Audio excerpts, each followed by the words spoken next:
Hello everyone, this is Wani and this is the founder and CEO of We Think Up. And so this is a value share na i-discuss natin is about direct clients versus VA agency. So what are the pros and cons of being affiliate sa isang VA agency and what are the pros and cons ng isang direct client? So let's begin. So let's begin with the pros ng mga direct clients. So when we say direct clients, sila yung meron ka sariling kliyente, ikaw ang naghanap sa kanila, tinignan mo through Facebook, tinignan mo through Instagram, tinignan mo kung saan-saan, and then doon mo makikita na, okay, kliyente kita. And then ako ang magde-negotiate ng rate. So of course, one of the pros of having a direct client is una, you have a higher rate. You have a higher rate because you are negotiating yourself para yung business eh. So, dahil wala kang middleman, walang nangungumission sa'yo. So, ikaw din, kumbaga, isang buo mong makukuha yung budget. So, ibig sabihin, you have a higher percentage na you'll have a higher rate. So, that's the first thing. Second is, of course, walang masyadong rules. When we say rules kasi, syempre may papa-implement sa'yo ang client mo at may papa-implement din sa'yo, usually ang agency. Ngayon, kung direct client ka, wala ang susundin mo lang would be your direct client. Kasi siya yung kliyente at siya ang may-ari ng business. So, ideally, lesser rules or lesser bosses, parang ganon. Kasi ang i-please mo lang is yung client. Now, so those are the pros na nakikita ko. Freedom to do what you want. And of course, ang susundin mo lang si client mo. And then second, you have the ability to negotiate what you want, what you can sa client mo mismo. And then of course, the third one is the higher rates. So those are the three biggest things na pwede mo makuha as a freelancer if you have a direct client. What if you have an agency? What are the pros with that? So, first off is, karamihan ng pros ng agency is kind of cons ng isang direct client. So, first off is, usually not all agencies give out trainings. And of course, usually, expense yan sa pocket ni agency. So, unlike kasi, if you're a freelancer and you're standing alone at mag-isa ka lang dyan, ikaw ang dapat maghanap ng sarili mong training, sarili mong coaching. While if you're in an agency, usually they will handhold you on how to get there and how to get things right and all those sorts of things. So, kumbaga, ideally talaga, if you're a newbie and you just wanna start, ideally talaga, you start in an agency. So, second would be, alam naman natin how up and down freelancing. Sometimes may client ka, sometimes wala. Now, the good thing about having a VA agency is that hindi naman talaga ikaw yung maghanap ng client mo, but yung agency ang magpo-provide ng client sa'yo.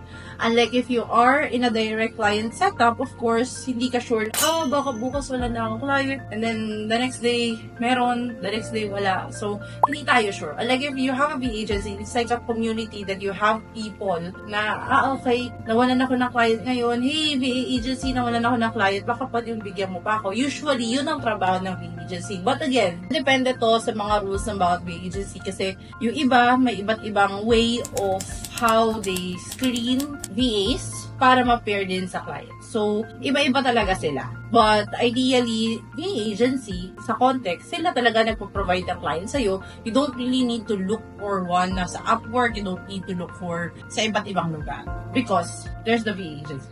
Now, another pro for the VA agency is that there are VA agency na may benefits. But not everyone has it. Well, even some direct clients ata, tingin ko nagpo-provide ng benefits. But it really depends on how you negotiate. But some VA agencies na nakita ko is talagang right from the off-bat pinaprovide na nila yun. But of course, not everyone, merong oo, merong hindi. But karamihan sa VA agency, yes, meron. So aside from doon is that you have a community. You have set of people na alam mo tutulong sa'yo. Usually, may client success ang isang VA agency. Unlike kasi if you're a direct client, you are just working closely with the client. So, hindi mo alam on the back end whether the client is happy with you or not.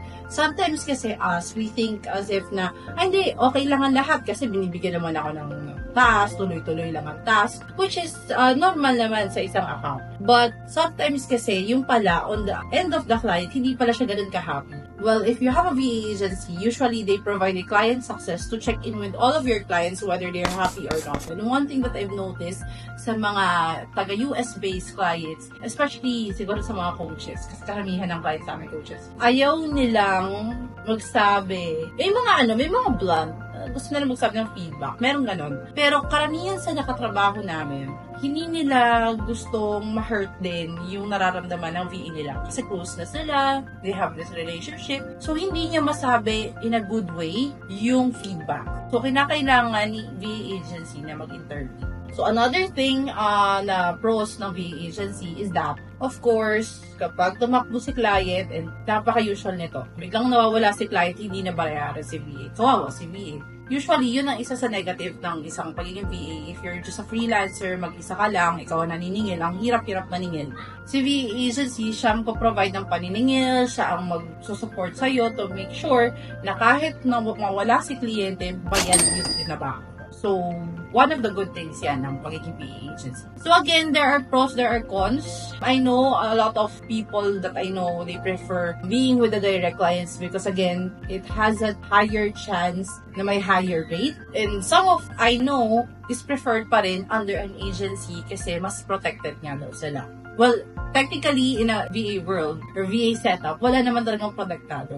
But at least you have a community backing you up. Yun yung usually nakukuha kong feedback. So, basically, those are the biggest things na nakikita ko as a freelancer. Kung ano ang pros and cons ng VA agency at ng isang freelancer na mag-isa ka lang. Ng VA agency involved and you are just working directly with the client. But, of course, maaaring minamiss ako. So, please comment down below if I miss anything. This is again a value share. Your comments will mean so much to us so that anyone who can watch this video can actually compare ano ang tingin nilang mas babagay sa kanila. Would it be someone na hanap na lang sila ng client virtually and then directly or mag-a-apply sila sa isang VA agency. Oh!